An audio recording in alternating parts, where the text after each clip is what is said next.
Hello, everyone, and welcome to our AMN Live event. I am so excited to be here and way more excited to have you be introduced to our wonderful guest, Miss Anne. She's one of our amazing travelers. So we'll get started with her in just a minute, but just welcome to our AMN Live event. We love having these with you. It's a time for us to really connect and be able to talk to you about everything travel nursing, answer all of your questions. So if you are here, you're joining us for the first time, it is an opportunity for you to ask us any questions that you have. Like I said, Anne is one of our amazing travel nurses. So who better to ask about travel nursing than you, right, Anne? You're the expert. Right. I cannot get one of these started, as all of you know, without thanking all of our amazing clinicians.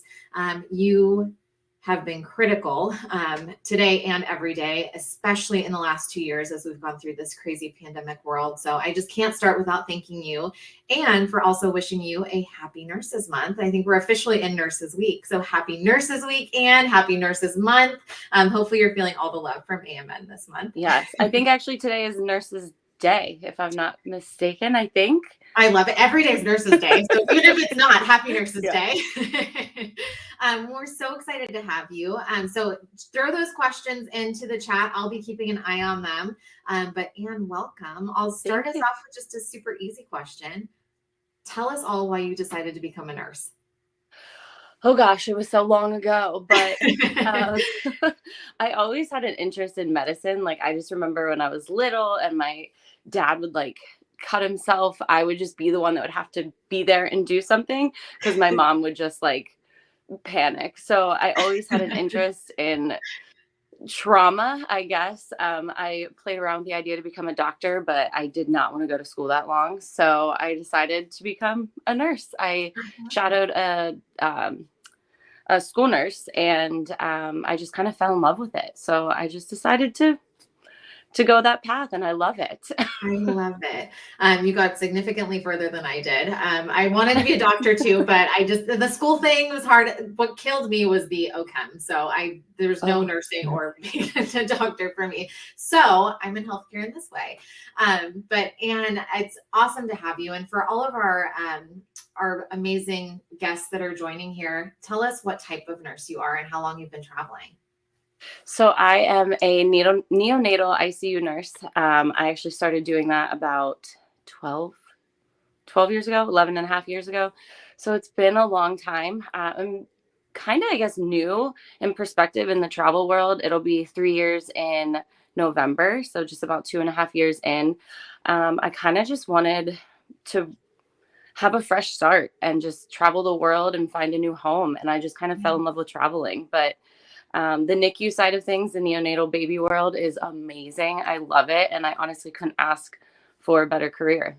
Oh, and I'm so thankful for you. I know we have a ton of moms and, families joining, and there's no way that I could ever do what you do, but so thankful for everything that you do for those little teeniest of patients that we could possibly have.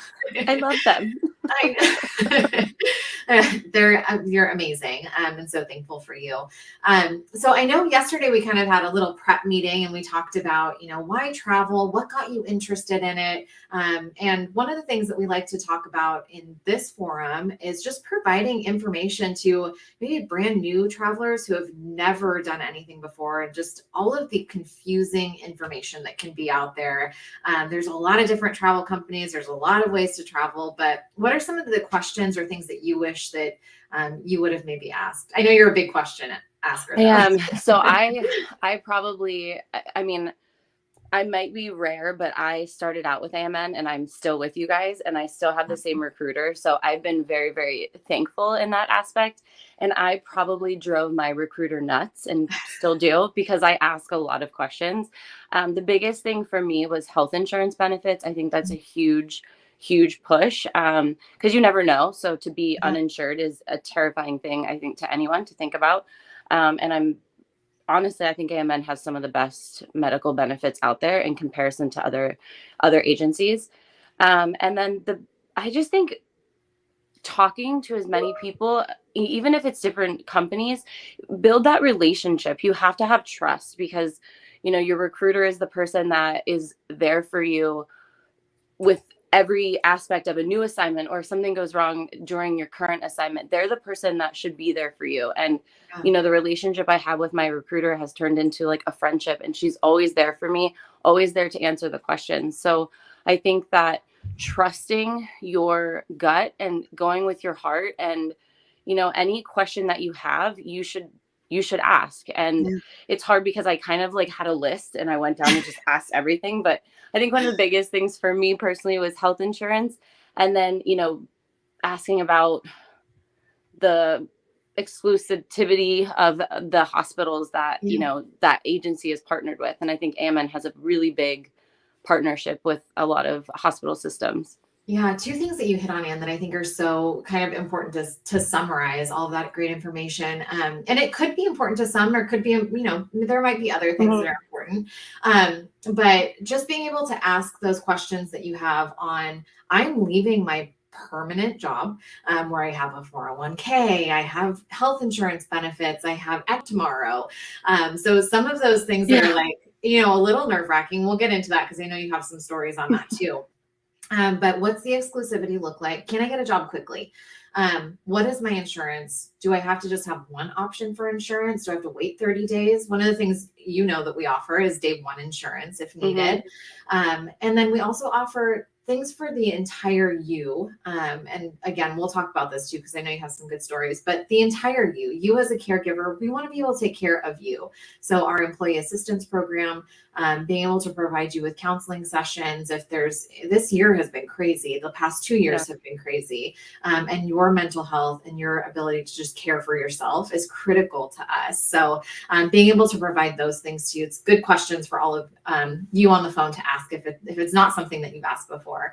But Anne, talk to us. I know you're going to jump in there, but talk to us a little bit more. I love it. Talk to us a little bit more about just having that job tomorrow, right? So being able to travel, because I think that can be a real concern to travelers if they get canceled, Yeah. or if there's changes like there were in 2020. Right. I think that I got into travel nursing in November of 2019. Mhm. Little did I know in 2 months COVID would hit. So thankfully, the baby world wasn't really impacted by COVID, but as a whole, I lost my job. They had to cancel almost every single travel nurse at the hospital I was at, and it's scary because that's how I'm paying my rent that Yeah. I signed a lease for. So, that was something that was very unexpected. And I always knew going into this that there could be a little bit of gap in between finding a job. But I actually went 2 months without being able to find a job. But every single day, my recruiter like looked, and the job that she ended up getting me I was extremely thankful. And I know people were without jobs a lot longer than I was. And that was Yeah. baffling to so many people because I was a nurse who lost my job Yeah. during one of the biggest pandemics that, we have seen. I know. So that was very scary, but I got through it. And I had the support of my recruiter and AMN behind me 100%, checking in on me, making sure I was okay, making sure that I was able to survive. So that, that was really, really awesome that people cared about me and not just worried Yeah. about, filling a need at a hospital. So, I appreciated that. And I mean, I've lost contracts because of low census even after that, but Sure. so quick to just submit me somewhere else that I Yeah. actually got a job. I lost my contract on a Friday and I started on a Wednesday at a completely different Totally different assignment. hospital. So, you have to be flexible. You have to take the risk. And, I was terrified, but I look back and I'm like, I did it. So you kind of learn on the fly. And being my very first travel assignment, having to just deal with that was crazy, but we do it and it Yeah. worked out, and I'm still trucking along. And that's the reward, right? So what do you think Yeah. the biggest reward of that flexibility and just this travel life is? Oh, I just that in itself, the flexibility. And I love, obviously, I love talking. I love meeting new people, and you just meet some amazing people, other travel nurses. There's a huge travel nurse community, which is amazing. And then you meet even the knowledge you gain from other establishments and the doctors you meet and the other nurses. Just I love learning, even in my 30s, I love learning new information and just being able to expand my knowledge base. So I think that is personally what I love most about it. And Yeah. being able to take a month off is pretty awesome too. It's pretty nice. Yeah. Hey, Yeah. we're still young in our 30s, so we can Yeah, learn all kinds of good things. But being able to take that month off, and what you talked about that was important to you too were those benefits. So taking that month off and not losing your insurance benefits because you've got your next assignment scheduled is great too. That's awesome. That's amazing. Totally. And we did just get a thanks for sharing that from Tucker. That is a real possibility in travel nursing, is that there are cancellations, there's low census that happens, but we can maneuver and move you to different places as long as you have that flexibility. And the great thing, Anne, that you hit on was just our amazing recruiters being able to be that person for you to constantly look for that, that next assignment, or to get you someplace right away, and to have that open dialogue and be available to you along with all of the additional support. I know you talked about that being important to you as well, just kind of in your initial search. Yeah, 100%. I wanted someone that had my back and that I could turn to and help me. I can't imagine not having a recruiter. And I know that there are other companies that's like their plus is not having it, but to me that it's just so important. Yeah. And you have, of course, the AMN Passport app. So you can also search for your jobs when your amazing recruiter, Erin, is sleeping, because she does do that. I don't think she does, though. She might not, actually. She's got a toddler, so probably not. Yeah. But yes, you have the opportunity to search for it if it is something that you're interested in, but having that recruiter, that ability to have conversation. Something that we talked about yesterday that I would love if you brought up again today, was just your experience during COVID, and just the kind of craziness of that. It gave me chills yesterday. So I would love if you could just share just what your experience was like. Yeah. So unfortunately, I became one of the many and contracted COVID actually New Year's Eve. So not only did I get COVID, I got it over a holiday. And as we know, as travel nurses, we probably work the holidays the most. That's what we're there to do. And I couldn't work. I mean, it's so crazy. I actually tested negative in the morning and then I called off work for whatever reason. And I'm so thankful I did, because by like 5 p.m. that night, I was positive. So, I'm stressing and I actually was really sick. Like I was sick for about 10 days. I had a really high fever. So I wasn't one of the lucky ones that really was asymptomatic. And I didn't know what to do. So I don't even remember who I called, to be honest. And what really was amazing, and I cried because it felt like someone cared about me, is it wasn't like, okay, we'll figure out work. It was like, how are you? Like, are you okay? Do you have someone there to help you? Do you have someone to bring you food? What do you need? What can we do for you? And there was constant communication from AMN, making sure that I was okay. Not that there was never guilt placed on me for missing work. And that was what I was so worried about. But it was like, no, Anne, like, are you okay? There was a care package sent to me because I was alone.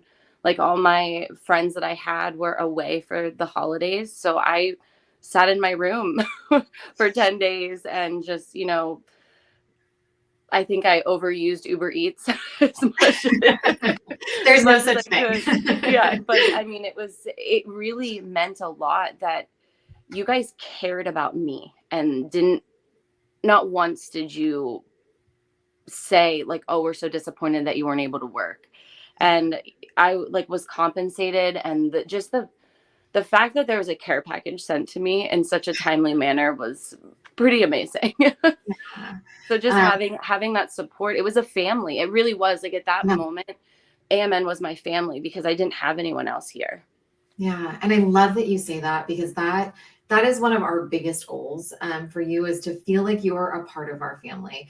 It's why we want to do these awesome AMN lives with you as well, just so that you can really truly feel where we're coming from. We care about all of you so deeply, and you're so critical to our success, to patient care, to all of the things that you do. And we know that traveling far away from home, which many of our nurses do, or surge techs, or insert whatever type of clinician, you probably don't have anybody there. So we do become that lifeline or that one source for you. So I love hearing that. I just wanted you to share because it's so amazing, and we're so glad that you felt that way and felt supported. I did. I was very, very, very thankful. Yeah. And I know we talked a little bit about it yesterday, but some of the kind of other crazy experiences that you've had with nursing, there's definitely ups and downs. So what are maybe some of your, let's go with ups first, Anne. What has been your biggest up moment? And then we can talk about some of those downs and how we work through them. Oh my gosh. I really don't. That's a hard one. I don't know like one moment that's been like a huge up, but I will say I like to, as a NICU nurse, my main goal is to build relationships with the families. Like it's not normal for a new mom to leave their baby behind for months at a time. So my goal in that is to just build that trust with that family to know that they can go home and sleep or go home and do whatever they need to do, and I will make sure that your baby is taken care of. So those relationships that I have gained through this and have been amazing. I think that's like the most positive thing that I have gained from traveling. Is even yesterday I had a mom text me a picture of her holding her twins in front of her, and she's like, look at them, and just really just thankful for just what I did. And really, in perspective, I didn't do that much, but I think she just felt so like comfortable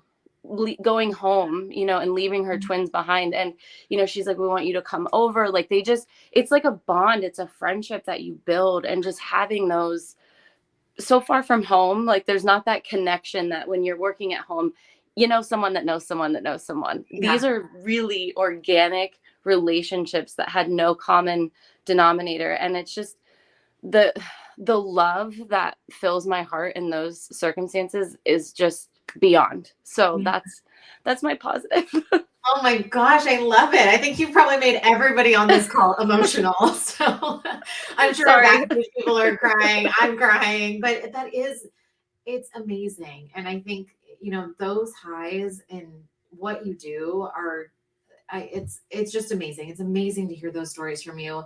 And that's why we want to be your family, so that you can have those moments. And as a mom, I cannot imagine having to leave my baby in the NICU, but just having that moment of now you've got them home, and oh my gosh, it makes me emotional. Yeah.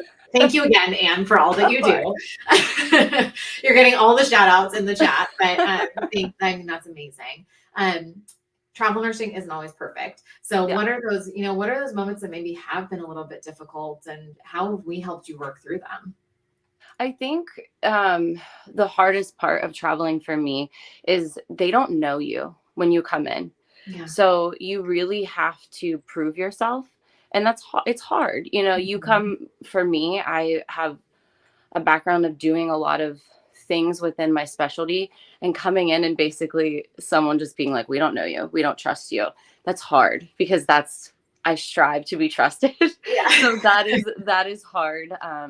And there are times that you just never gain someone's trust. And I think that that's more of just a personal issue versus a travel nursing issue. It's just, it's hard. You do deal with some people that it takes some time for them to warm up to you. And you are, for lack of better words, a foreigner coming into their home.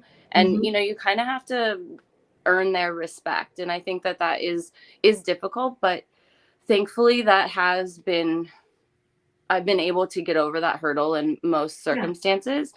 But, there are some times when it's just not the greatest experience. And that's me being completely honest. And, I remember my one assignment, it was just like, they were relentless. And I reached out, Erin checked in on me, how are things going? And I was just honest. And I'm like, I don't know what to do. Like, I don't know if I want to finish out this contract. So I think there was some conversations on the back end that happened.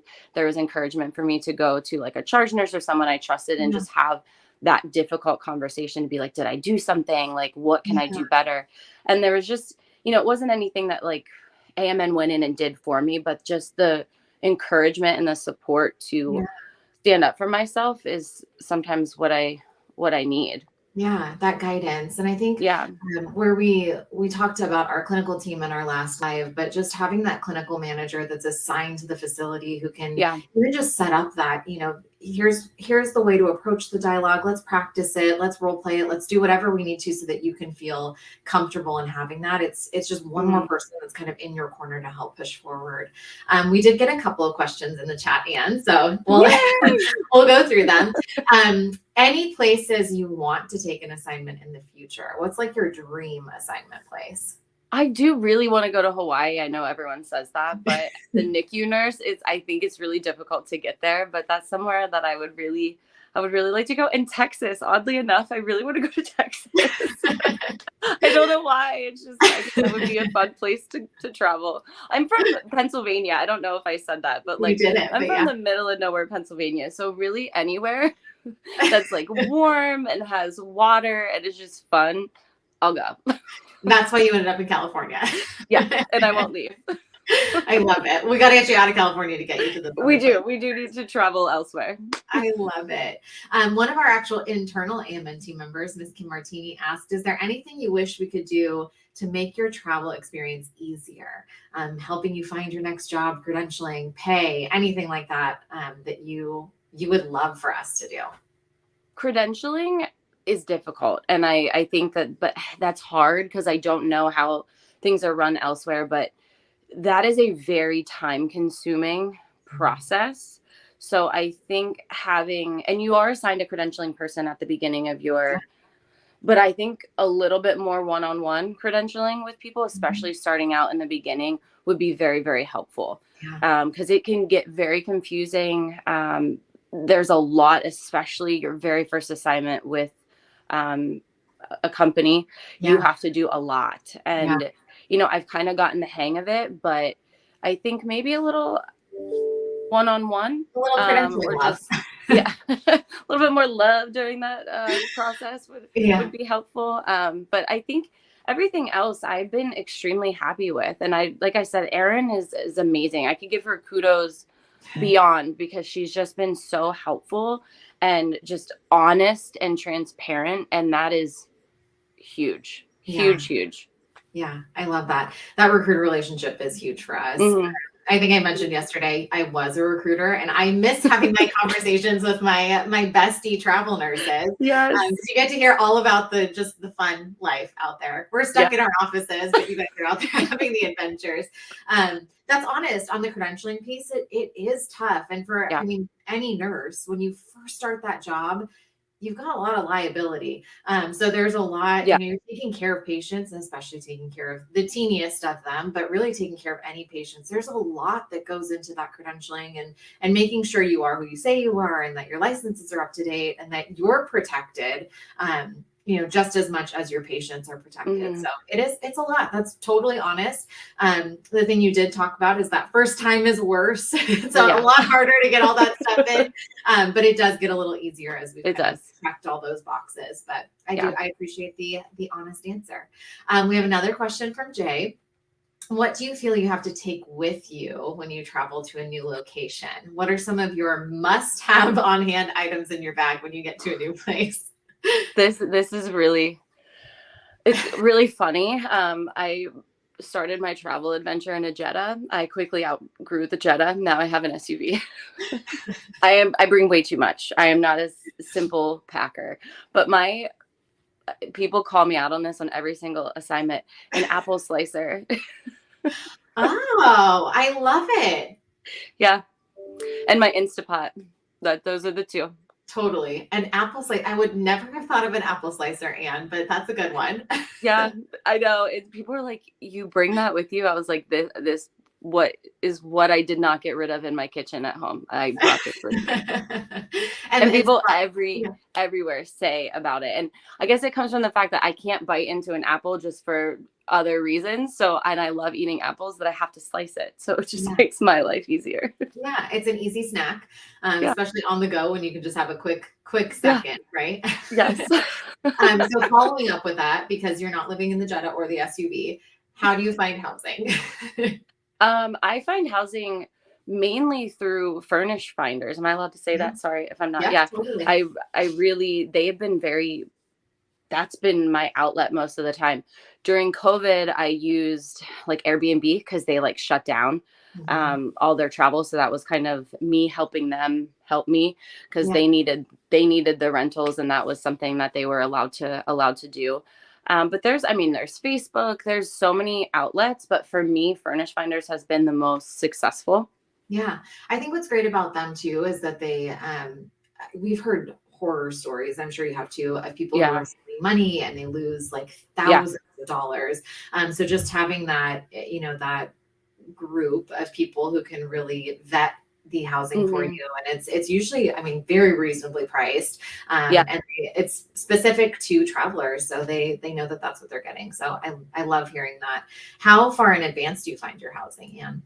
It I luck out really close. So within sometimes like 2 to 3 weeks before, when Yeah, you're looking a month in advance, they want someone in their apartment within 2 weeks. yeah, So, I check it starting a month ahead of time and just see my options and then have the conversations because you can send messages to the landlords on that platform very easily and they get yeah, back to you.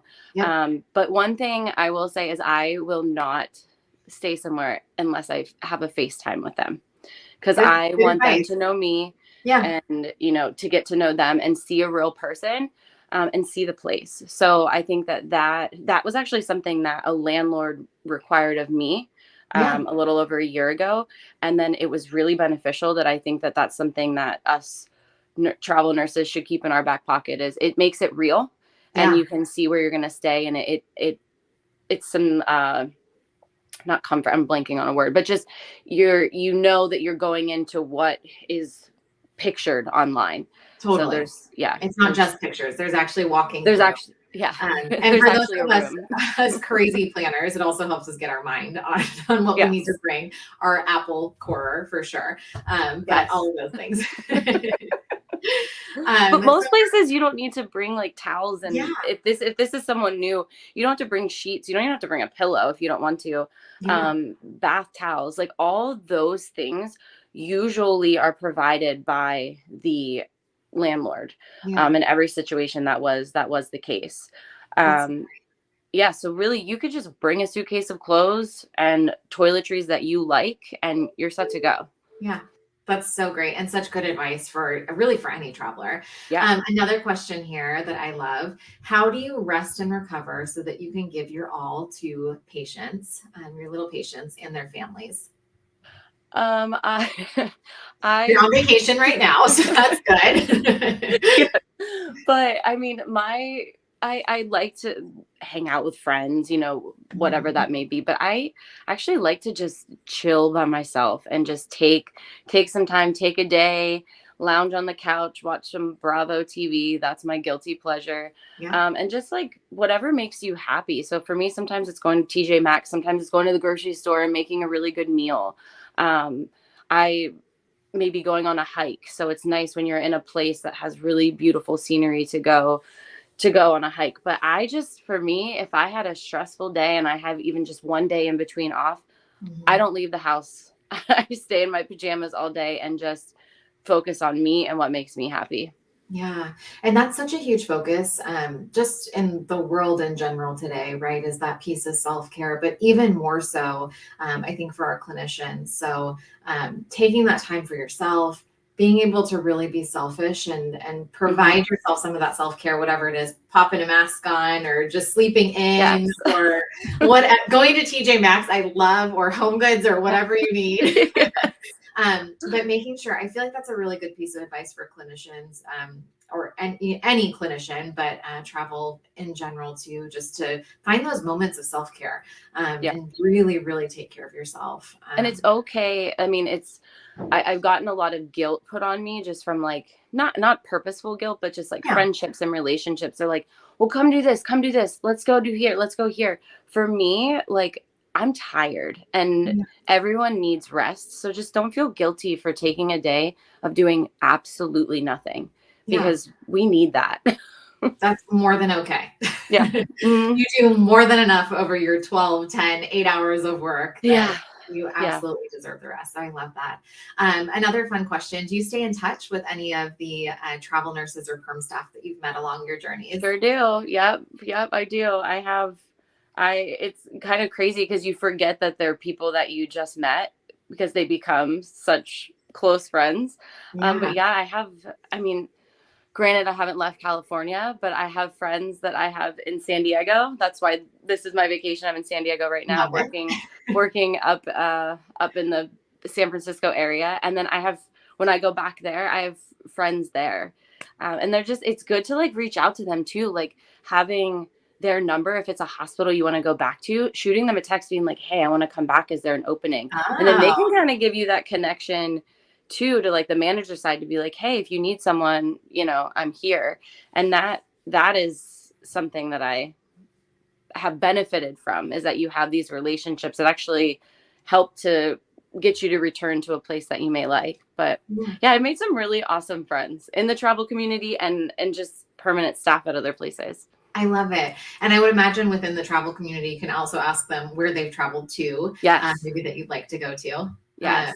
Or where they are currently, or places that they've loved, places that they would maybe say, not this assignment, but the next assignment, places they'd go back to. Maybe we'll get you back to the East Coast at some point, but you've become a true California girl at this point. Yeah. Nothing wrong with Pennsylvania, but I lived my whole life there. I'm ready to not have winters. That would Yes. So more questions just on the travel piece. So I know you've traveled a bit. This can be either locally or internationally, but where are some places that you've traveled to that you have just loved? You talked a little bit about being able to take that month vacation. So anything that you've traveled to, or any big vacation plans that you have?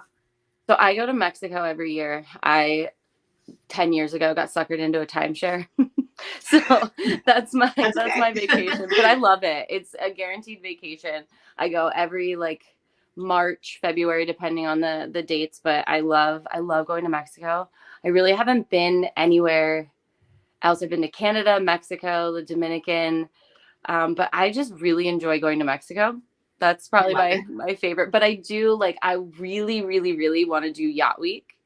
Yeah. So that's something that I want to plan and do at some point. I just had travel friends that went. Yeah. I just had travel friends that went, and I'm just like, why did I not go? This looks amazing. I have no idea what it is, but it sounds great. You just like go on I think they went to Ibiza and they get on these catamarans and they just live on a catamaran for a week and just hang out with all these other people doing the same thing. Amazing. Sounds great. Oh yeah. I'll go with you. Yes, let's go. We have another question. What do you feel is the biggest challenge you face when you get to a new hospital? I think just going back and just earning their trust and that process, because you can't walk in there and be like, I know what I'm doing. Like, don't worry about me. You have to be respectful that they don't know you and you are a new person coming in. So you have to kind of dial it back a little bit and earn their respect and earn their trust. And that can be difficult at times, but as long as you stay true to yourself and continue those awesome nursing skills, should be no problem. But that's like, because you come off of a high off of your last assignment, you're like, I got this, do whatever, and then you just start all over again. But it's not bad. I think it makes you a stronger nurse and a stronger person. It's different than being in a perm assignment, right? Where you do have that comfortability, which is great. And we need our perm nurses as well.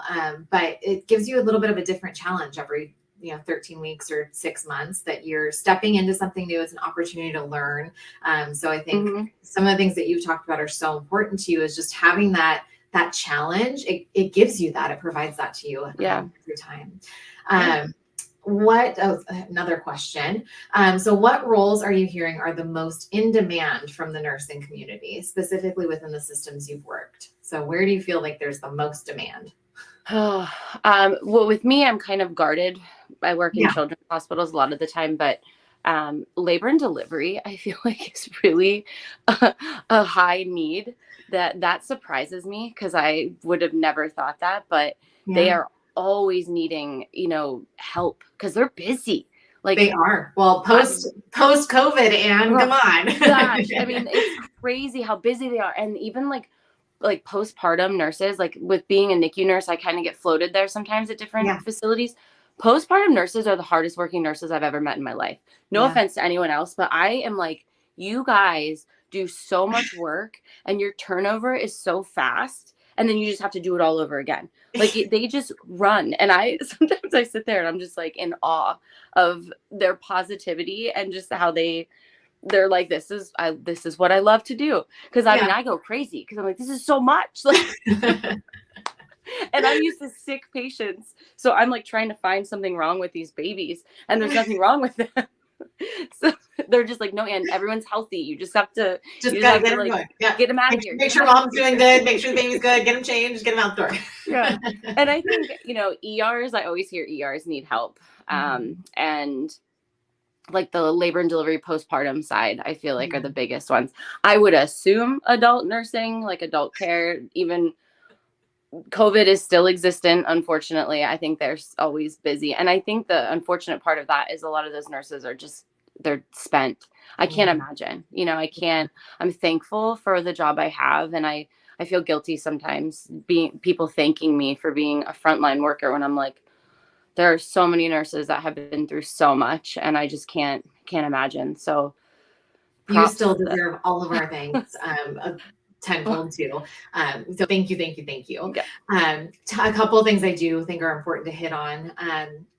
As far as specialties, OR, we have so many OR needs right now.